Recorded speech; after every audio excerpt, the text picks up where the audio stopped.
Obsession might just be one of the most genuinely terrifying movies I have ever seen.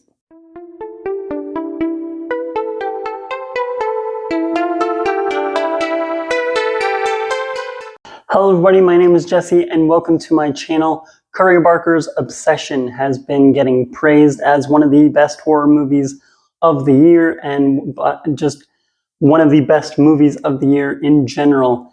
It has been getting praised by critics and audiences alike. It had a far higher opening weekend than it was expected to, and the more and more I saw about this film, the more eager I was to watch it. I had to see what all the hype was about.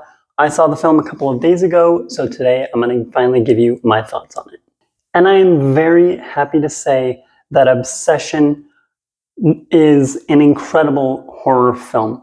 I went in with very high expectations and it met all of those expectations and then some. This is one hell of a debut for Curry Barker. I cannot wait to see what else he does in the future. And the fact that he is only 26 years old, made this film with a budget of under $1 million is beyond impressive. What they were able to do and pull off is outstanding. And I truly loved this film. For a while, I've been a big fan of the horror genre, but at times it can feel like I've seen everything before. Nothing really gets to me. I can usually spot a jump scare a mile away. And so when there is a horror film that does something different and stands out, I love it and can't wait to talk about it with everyone. That's how I felt with Weapons last year from Zach Cregger, an incredible horror film that did something fresh and unique and was able to stand out in a very saturated genre. And I think that's going to be the case with this movie this year. Weapons was one of my favorite movies from last year. I can definitely see Obsession becoming one of my favorite films of this year. It's one of my favorite films so far. And I think it has a very high chance to stay in my top 10 at the end of the year. This is a very impressive film. One of the things that I really loved about this movie is it never relies on cheap horror gimmicks or jump scares or gore. It's not completely free of that. There are plenty of scares throughout this film. There's definitely some gore, especially towards the end in the third act. But both of them are used very sparingly, and thus I think it makes both of them far more effective in the film. When there is a scare, even when you know it's coming, it still got me most of the time. They're very effective, and Curry Barker does a great job with that. Instead of relying on those scares, it just does a phenomenal job of creating this overwhelming sense of tension and dread. We have about 15 or 20 minutes in the beginning of the film setting up our characters, introducing us to them, getting introduced to their dynamic, our motivation for our main character, and then we have the inciting incident. And as soon as that happens, it's like a switch flips. The entire atmosphere, the feeling of the film just changes on a dime. And immediately you can feel something is very, very wrong. And you feel that for the entire rest of the film. You know things are going to go bad. You know shit's going to go sideways, but you can't tell how or when. The film always keeps you guessing. And because of that, it just leaves you the tension is incredible, and it can be extremely unnerving and uncomfortable in the best way. The film is incredibly edited by Curry Barker himself. He does a phenomenal job of knowing when to hold on a scene and let a scene breathe. There are several moments throughout the film, especially with Indy Neverett's performance, the character Nikki, which I'll talk about in further detail in a minute. But there are several moments with her character where it will just hold on an image and force you to sit there. And in your mind, you're thinking, okay, we're done here. I'm very uncomfortable. Can you stop? And it doesn't let you. He keeps going, and again, adding to that dread, that tension.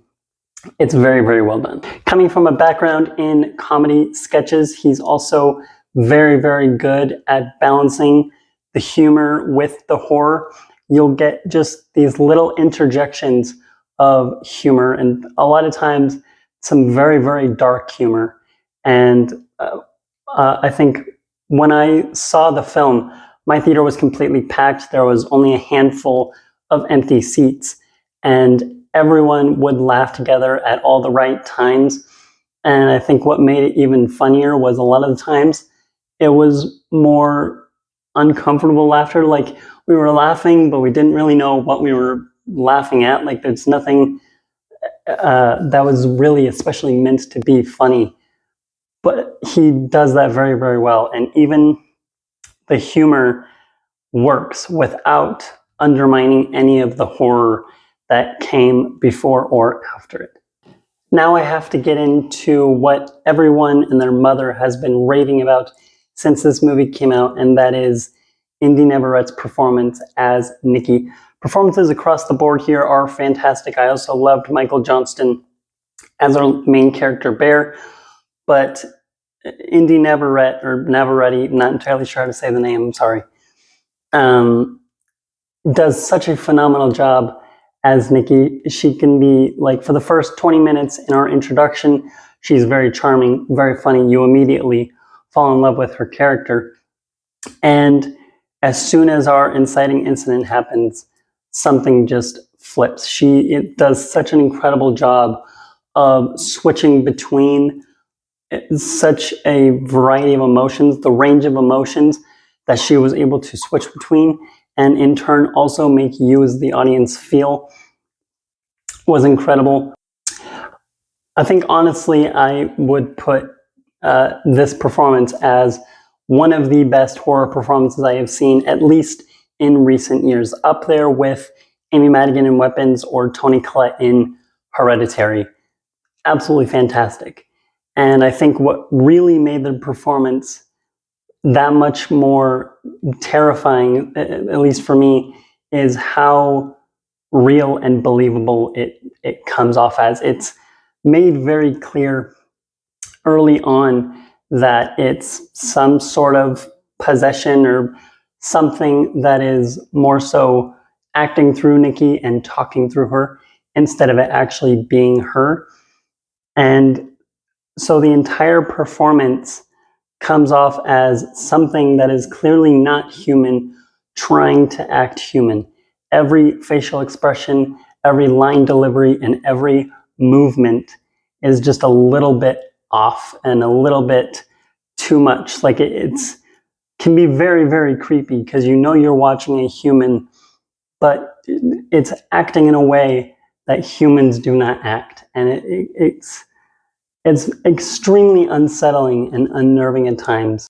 And they also do a great job at never going full demon. There's no, like, her head turns 180 degrees on her body or turns into some, like, weird fucking monster in the third act. It stays oddly human the entire time, and I think that adds to the realness, the believability of their performance, thus, like I said, making it that much more scary.